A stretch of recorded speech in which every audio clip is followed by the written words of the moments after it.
तो बोले वहाँ लगभग 1 महीना रहे पुरी में।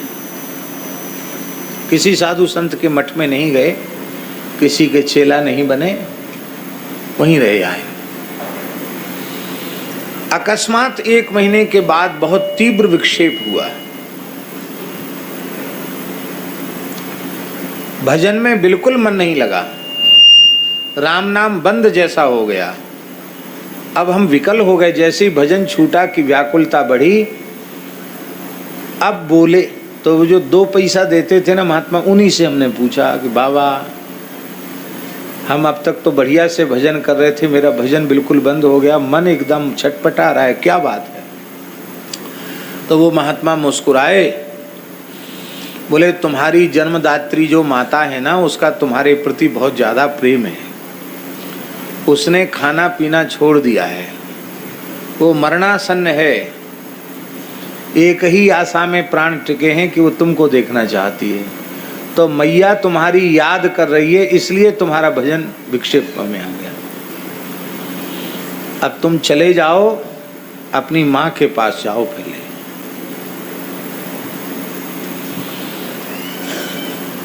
महात्मा ने कहा और हम लौट के गांव आ गए। तो मैया तो खटिया पर पड़ गई थी एकदम। मैया को बड़ी प्रसन्नता हुई, रोने लग गई। और रोने क्या लगी, धीरे धीरे मैया ठीक होने लगी। उसने भोजन भी शुरू कर दिया, अब तो ठीक हो गई मैया, चलने फिरने लगी। तो मैया के प्रेम को देख के मैंने मैया को वचन दिया कि जब तक तेरा शरीर है तब तक हम कहीं नहीं जाएंगे। शरीर नहीं रहेगा तभी हम अब द्वारा घर छोड़े, तुम हमको छोड़ के जाओगे तो नहीं। बोले अच्छा हम प्रतिज्ञा करते हैं, जब तक तुम्हारा शरीर है नहीं जाएंगे। कई मुश्किल से महीना भर हुआ था माँ के पास रहते हुए, मैया ठीक हो गई थी। एक दिन नेक बुखार आया, बुखार थोड़ा तेज हो गया, और मैं मैया के पास बैठा था। और मैया बोली कि बेटा अब मैं नहीं बचूंगी। तो हमने कहा मैया बेटा बेटा मत कर, राम राम कहे। तो कहा बेटा राम राम, और शरीर पूरा हो गया। तो कहे मैया की आसक्ति बाधक थी, तो ठाकुर जी ने पिताजी और किसी के प्रति तो आसक्ति ज्यादा थी नहीं, मैया के प्रति आसक्ति हो गई थी। तो ठाकुर जी ने महीना भर के भीतर ही मैया को ले लिया। जिस दिन मैया का संस्कार हुआ उसी रात को हम भाग गए। अब 13 दिन भी नहीं रुके कि मैया का भोज भंडारा हो जाए तब जाऊं। महाराज के बड़े भाई भी थे, पिता भी थे, छोड़ के चले आए। और फिर चले तो वृंदावन आए, पैदल चल करके वृंदावन आए। वृंदावन टोपी कुंज नामक स्थान में रहे। निम्बार्क संप्रदाय का स्थान था। परम सिद्ध संत बाबा श्री माधव दास जी भक्तमाली, जिनसे पूज्य पंडित श्री जगन्नाथ प्रसाद भक्तमाली जी ने भक्तमाल का प्रसाद प्राप्त किया था, वे भगवत प्राप्त महापुरुष थे। श्री महंत माधव दास जी महाराज उच्च कोटि के महात्मा जी। उनके प्रति बड़ी श्रद्धा उत्पन्न हुई, उनके पास रहने लगे। कुछ दिन उनके पास रहे। एक दिन आग्रह किया कि महाराज हमें दीक्षा दे दें। तो उन्होंने, वो ध्यानस्थ हो गए बाबा माधव दास जी। बोले मैं तुम्हारा गुरु नहीं हूँ, तुम्हारे गुरु पहाड़ी बाबा खाक चौक में हैं। तुम 3 जन्म से ब्राह्मण हो और 3 जन्म से साधु हो, तुम्हारा 3रा जन्म है। और तुम्हारे गुरु खाक चौक में है, उनका अमुक नाम है। वो जल्दी किसी को चेला बनाते नहीं, पर तुम चले जाना, हमारा नाम लेना तो वो तुम्हारे ऊपर कृपा कर देंगे। तो महाराज कहते वहाँ से टोपी कुंज से हम आए तो खाक चौक आए। पूज्य परम गुरुदेव श्री स्वामी लक्ष्मण दास जी महाराज विराजमान थे। उनको बताया, बाबा माधव दास जी की आज्ञा सुनाई, तो उन्होंने दीक्षा दे दी।